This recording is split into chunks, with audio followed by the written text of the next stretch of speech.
Yo, what's going down, Green Screen Entertainment fans? Your homie Jay Green back right now with a Netflix feature film. It's called A House of Dynamite. This movie was directed by Kathryn Bigelow and it was written by Noah Oppenheim. Now, for all y'all out there who have no idea what A House of Dynamite is all about, it breaks down as simple as this. A random missile is launched. Unattributed missile, by the way. And right now we got the whole Washington, D.C. and the military trying to figure out what the hell they're going to do about it. Now, this movie stars Idris Elba, Rebecca Ferguson, Tracy Letts, Anthony Ramos, and let me tell you like this, I didn't really care for the movie In the Heights, just wasn't for me. So Anthony Ramos in that movie was like kind of annoying to me. I don't know why, he just was, but everything I've seen him in other than that film, I love this dude. He's great. Back to the cast list. Jason Clarke and Greta Lee, and a bunch more. Now, movies like this is where Kathryn Bigelow shines. I mean, we're talking about Zero Dark 30, Detroit, The Hurt Locker, and quite possibly her magnum opus, Point Break. It's time for lunch. Angelo, it's 10:30. Right around that corner, there is a sandwich shop. They sell meatball sandwiches. Best I've ever tasted. Would you go get me two? Come on, partner. Two. Thank you.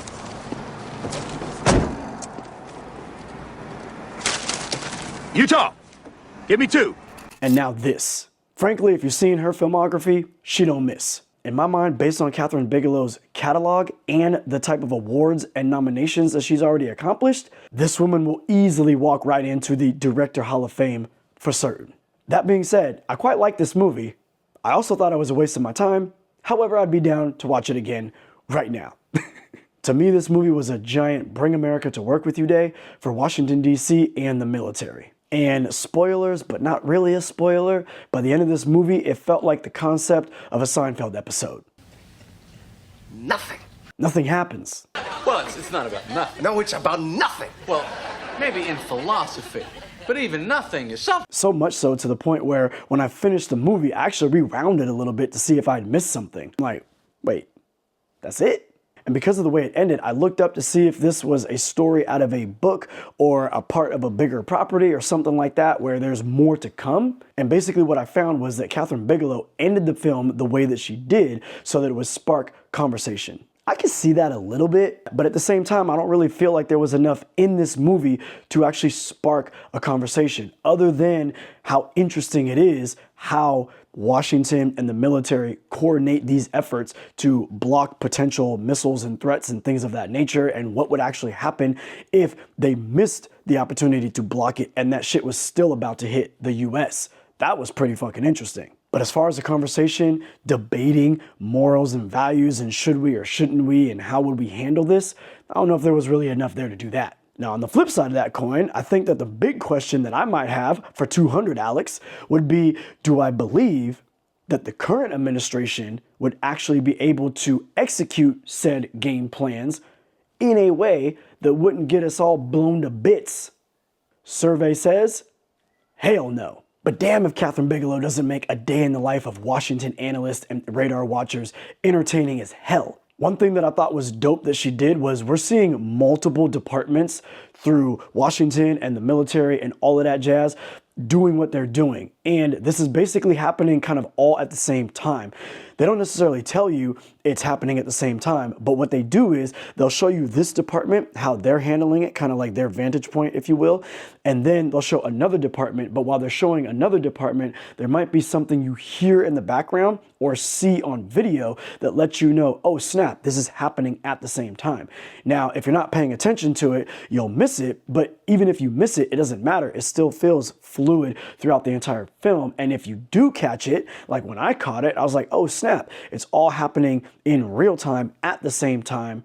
I thought that was like super dope. So all the information and the dialogue and exposition that you're getting feels non-forced, engaging as F. And then while all this technical jargon and things like that are being said, it's all happening real time at the same time in different departments that are not necessarily like overlapping, but you're kind of seeing details in the background. Man, that's fucking amazing direction. And like I said, we're just in rooms watching radars and stuff like that throughout this entire film. There's a couple of car rides and things like this, but nothing really is jumping off.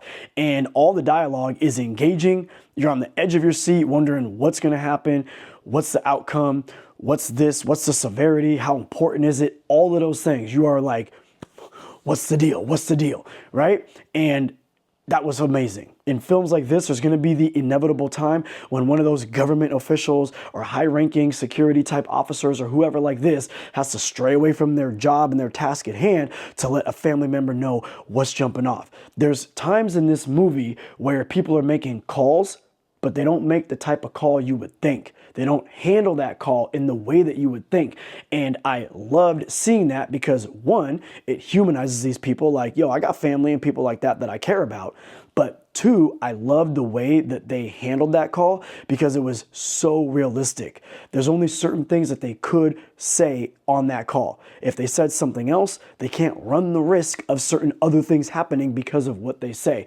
So understanding that these people take their job seriously and how important it is for them to, handle this type of conversation in a respectful way to the situation at hand seemed very realistic to me. And I thought that was great. So none of that personal stuff ever took me out of the film in the midst of everything that was going on. Phenomenal. Now, that being said, the only time I did roll my eyes and be like, oh my God, what are we doing here in this movie was a handful of times. And it was whenever certain people in this movie would get this information from high-ranking individuals, people that are not clearly going to be yanking your chain. This ain't April Fool's Day. And they tell them what's jumping off. And they're like, what? Really? No way. This must be a drill. No, bitch, they're telling you this is real. Why are you responding this way? This is what you do. You spent your entire schooling and career working towards this potential moment and making sure that you would be level-headed and ready to act. Why are you acting like this is not really happening? Ridiculous. That was the only time. With all the other realistic executions in this film, how grounded it is, and the titles and the information that's thrown around all over the screen, I don't want to see a bunch of people talking about, is this real? Should I really respond? Da-da-da-da. All that type of stuff. There's even a scene where Greta Lee's character is on the phone with someone trying to get some vital ass information, and she's baffled like, is this really going on? You know what? It's my day off. She's trying to hang up. Like, what the fuck? No, fire this bitch right now. Get the information first and then fire her. This is ridiculous. Everybody, as far as acting in this movie, was dope. Idris Elba, dope. Rebecca Ferguson, dope. But I really want to give a special shout out to Tracy Letts. This guy had an amazing speech or monologue to Idris Elba, who's playing the president, about the situation that's going on and how serious it is as he's trying to figure out what the choices are. And he's kind of given Tracy Letts' character a little bit of backlash because he only has so much information to base this monumental decision on. And Tracy Letts is like, look, my G, A, B, and C. He don't say it like that, but the way he breaks it down was extremely engaging, dope as F. It had some swag, some personality in there, and he also kind of came across with respect in the position that he's playing against president, right? He basically had kind of that swag of like, look, motherfucker, this is the way it's going down, okay? Now you better get your act right and figure it out. And I just love that whole scene and the way that he acted in it and the way that he broke it down to the president. I thought it was dope as hell, a standout portion of the film to me. Now, this movie is streaming right now on Netflix, and I do think that it is worthy of a watch. One, because it's Catherine Bigelow. Two, it is a good movie, even though it has a ending that it has. But three, because Netflix only comes out with like 1 or 2 good movies out of like 20. So when there's a good one, you better watch that shit. But if you really want to have a good time with this type of a film, here's what I would do. You make it a triple feature. You go Hurt Locker, this movie, and then Zero Dark 30. With Hurt Locker, it'll feel like you're boots on the ground in the field with the military, understanding the mind and the psyche and what's going on.